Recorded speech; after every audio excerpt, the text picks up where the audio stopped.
Hello friends, आज हम आप सबके लिए लाए हैं मोदू नॉवेल का पार्ट 3। दो ऑफिस वर्कर काम छोड़कर गप्पे मार रही थी। अचानक पीछे किसी को देखकर एक लड़की चौंक जाती है।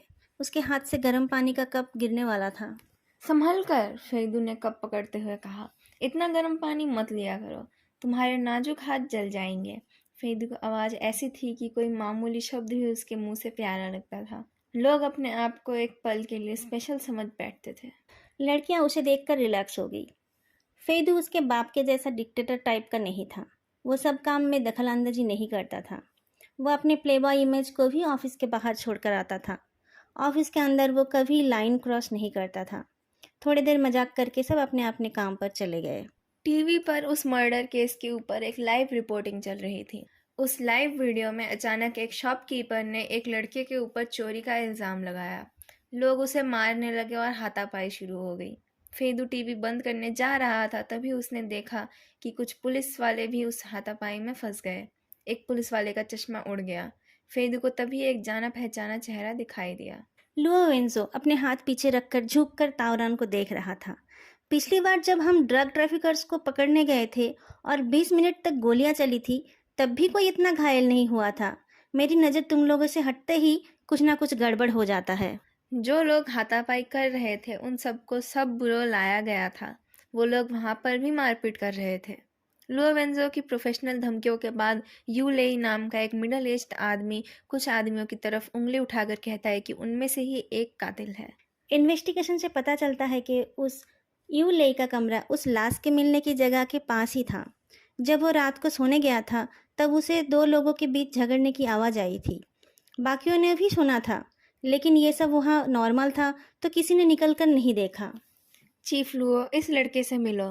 तावरान बैंडेज लगाया हुआ चेहरा लेके बोलता है। इंटरव्यू रूम में जियाओ हायान था। उसका चश्मा सेलो टेप से चिपकाया हुआ था। उसके सामने एक कमजोर लड़का बैठा था जिसका नाम मा जियाओ वेई था। तावरान ने बताया कि वो अपनी उम्र 18 साल से ज़्यादा बता रहा था, लेकिन उसे देखकर वैसा लग नहीं रहा था। उसी के ऊपर दुकान से 5 युआन चोरी करने का इल्ज़ाम था। वो मरने वाले का रूममेट था। लुओवेंजो को देखकर वो लड़का डर जाता है। उन लोगों के इंटरोगेशन में वो बताता है कि हेजोंगी एच प्रोविंस से था। उसके रूम में जाओ नाम का एक और लड़का उसी जगह से था, पर वो अपने गांव गया हुआ था। रात को हेजोंगी काम से वापस आकर कपड़े बदल कर निकल गया था। बाकी लोग महजंग खेलने गए थे। रूम में वो अकेला बैठकर टीवी देख रहा था। उसने 9:15 के करीब कुछ झगड़े की आवाज़ सुनी थी, पर जब वो देखने गया था तब वहाँ कोई नहीं था। स्ट्रीट लाइट भी भूतिया तरीके से जल बुझ रही थी। लुओ वेंजो ने कहा, वो पूरा सच नहीं बता रहा था। कल इस बारे में बात करेंगे। तुम दोनों क्या घर जाने से पहले सिटी ब्यूरो? एक व्हिसल की आवाज़ सुनकर वो रुक जाता है। तीनों आंखें उठाकर देखते हैं कि एक बड़ी सी एसयूवी रास्ते के साइड में खड़ी थी। उसके सहारे खड़ा हुआ इंसान कहने लगा, ऑफिसर ताओ, आपको चोट लगी है, क्या मैं आपको घर छोड़ दूं? दोस्तों, अगर आपको ये वीडियो अच्छी लग रही है तो तुरंत जाके लाइक, कमेंट और चैनल को सब्सक्राइब जरूर करें। वो इंसान पतला सा था। उसने एक ब्लैक शर्ट और एक कड़क प्रेस की हुई पैंट पहन रखी थी। उसके दोनों हाथ पॉकेट में और पैर सामने क्रॉस किए हुए थे। उसके बाल कंधों तक थे और उसके आंखें जैसे हंस रही थी। लांगजियाओ ने कभी किसी को अपनी खुशी से पब्लिक सिक्योरिटी ब्यूरो तक आते नहीं देखा था। उसने पूछा, डिप्टी ताओ, क्या ये आपके दोस्त हैं? ताओरान कुछ जवाब नहीं देता।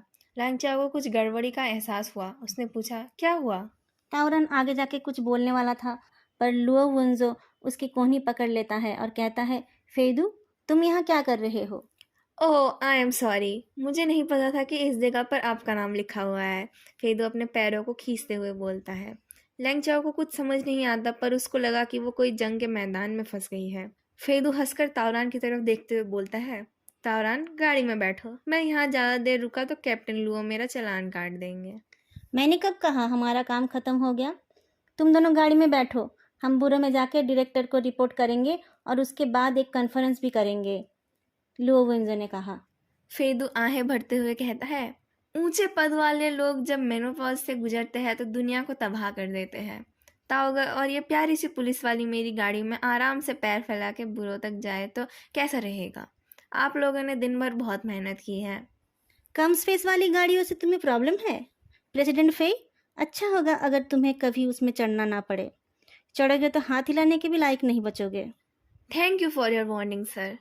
तावरान, आपके ऑफिस के सामने मैंने एक रेस्टोरेंट में टेबल बुक किया है, खाना खाकर काम कर लेना। पब्लिक सर्वेंट्स अपना काम खत्म ना होने तक खाना नहीं खाते। तावरान और सह नहीं पाया। तुम लोग कब चुप करोगे? लुओवन से चलने लगता है। मोटी आंखों वाली, तुम्हें अगर सुंदर लड़के देखने का शौक है तो तुम घर जाकर देखना, काम के टाइम पर नहीं। ब्यूटी, आप पुलिस बनकर अपना टाइम क्यों बर्बाद कर रहे हैं? फेदू ने लांगचियाओ को अपनी कंपनी में 5 गुना सैलरी में जॉब ऑफर की। तुम चुप करोगे? तावरान गुस्सा होकर कहता है। फेदू जवाब देता है, ठीक है, बस आपके लिए चुप हो जाता हूँ। तावरान लुओवेंजो को और गुस्सा नहीं दिलाना चाहता था। वो उसके पीछे जाने लगता है। कुछ कदम चलकर वो पीछे मुड़कर देखता है। फेदू अपनी जगह से हिला नहीं था। तावरान को मुड़ते देख वो अपनी 2 उंगली होठों पे टच कराता है और तावरान को एक फ्लाइंग किस देता है। वेंजो रॉकेट की तरह गाड़ी चलाता है। फेदू आराम से उसे फॉलो करता रहता है। बुरा पहुंचकर वेंजो मेन ट्रैफिक पुलिस टीम को कॉल करके बताता है कि गेट के बाहर एक गाड़ी इलीगली पार्क है। उसके पास बहुत पैसा है, उसका ज़्यादा चालान काट लेना। फेदू 5 गुना चालान भर के इंतजार करता रहता है। तावरान के आने से फेदू गाड़ी से निकलकर कहता है, मैंने टीवी पर देखा आपको चोट लगी, इसलिए मैं देखने आ गया।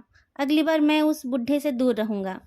वो तावरान का बैग लेते हुए कहता है, क्या आप ड्राइव करना चाहते हो? उस बुढ़े ने और मैंने एक साथ ही ग्रेजुएशन की है। तावरान गाड़ी में चढ़ते हुए कहता है, तुमने फिर से गाड़ी बदल ली।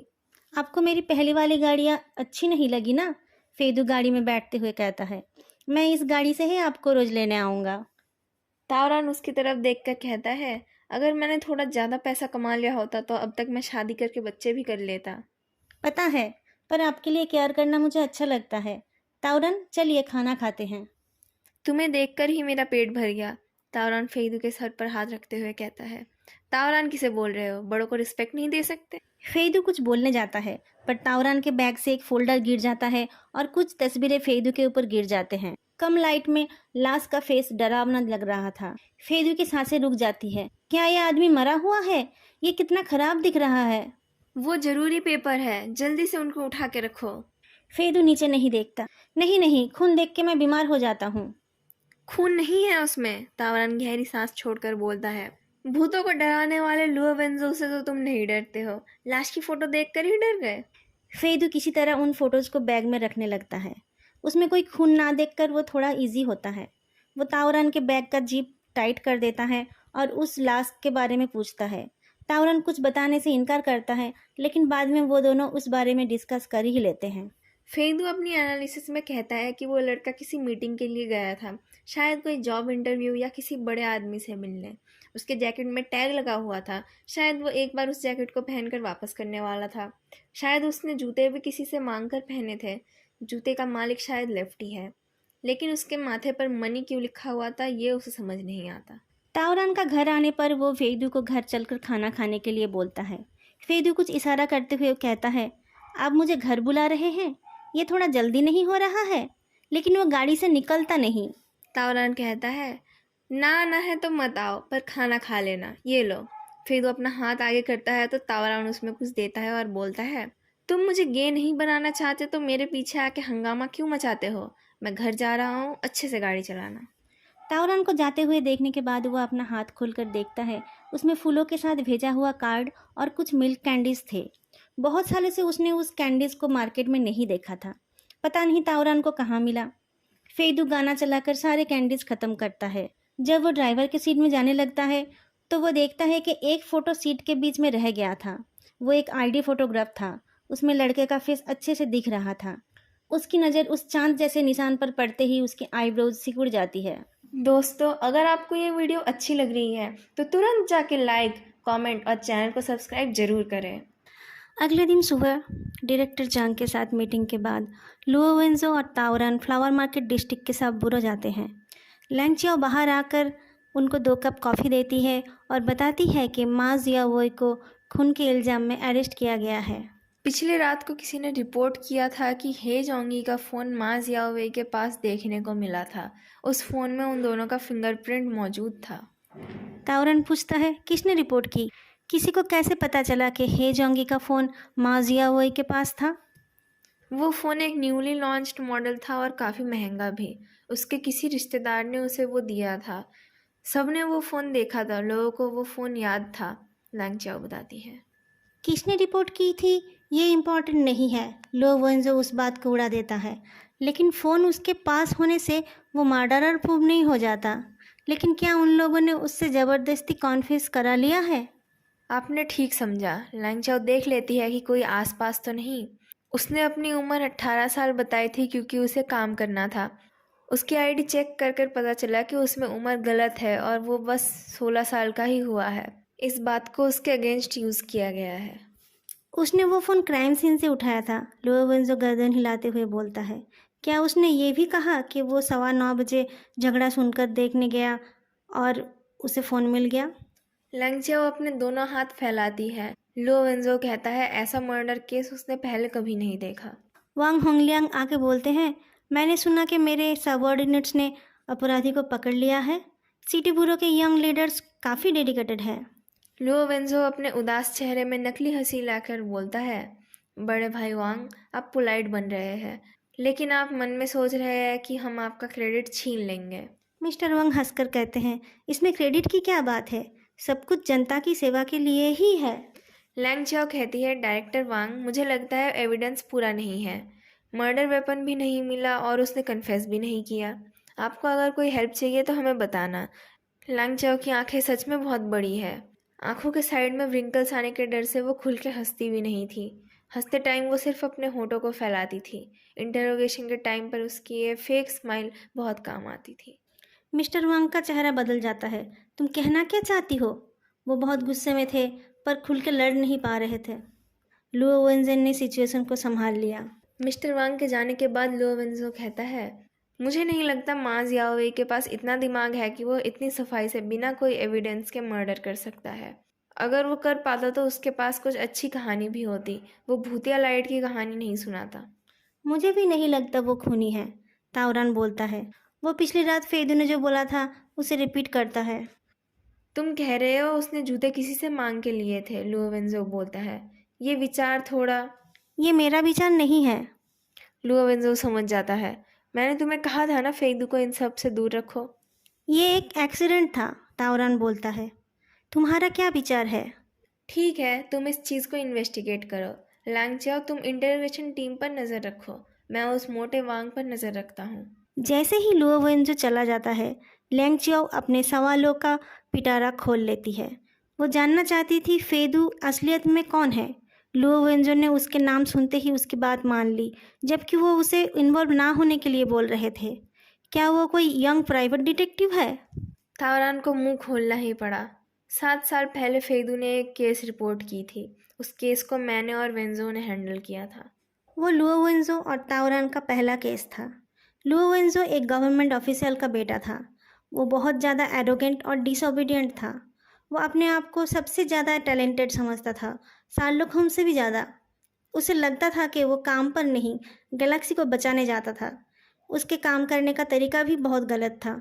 अगर उसे कोई कम्युनिटी डिस्प्यूट ठीक करने भेजा जाता था तो वो उसको दंगे में बदल आता था। उस दिन लुटेरों का एक ग्रुप शहर में घूम रहा था, जिसे पकड़ने के लिए सारे पुलिस डिपार्टमेंट्स बिजी थे। सब लोग काम पर लगे थे। सिर्फ लुओ वेंजो और तावरान ड्यूटी पे थे क्योंकि उनको ले जाने से काम बिगड़ने का ज़्यादा चांस था। उनके जुरिस्डिक्शन में एक बच्चे ने इमरजेंसी लाइन पर फ़ोन करके बताया था कि वीकेंड में स्कूल से घर आकर उसको उसकी माँ की लाश मिली थी। वो बच्चा फेदू था। वो उस वक्त मिडिल स्कूल में था। बाद में इन्वेस्टिगेशन से पता चला कि वो सुसाइड था। वेंजो खुद उसे बताने गया था पर फेदू ने विश्वास नहीं किया। तब से उन दोनों में बनती नहीं है।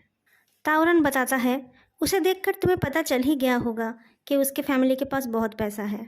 उसके पापा बिजनेस के काम से आउट ऑफ कंट्री थे। उसके माँ के मरने के बहुत दिन बाद वो वापस आए। फेदी शुरू में सोशिएबल नहीं था, कोई हाउसकीपर भी उनके घर में टिकता नहीं था। वो पहला प्रॉपर केस था जो हमने सॉल्व किया था, इसलिए वो हमारे लिए खास था। फेदू अकेले ना रह जाए इसलिए छुट्टियों में मैं उसे कुछ दिनों के लिए अपने घर ले आता था।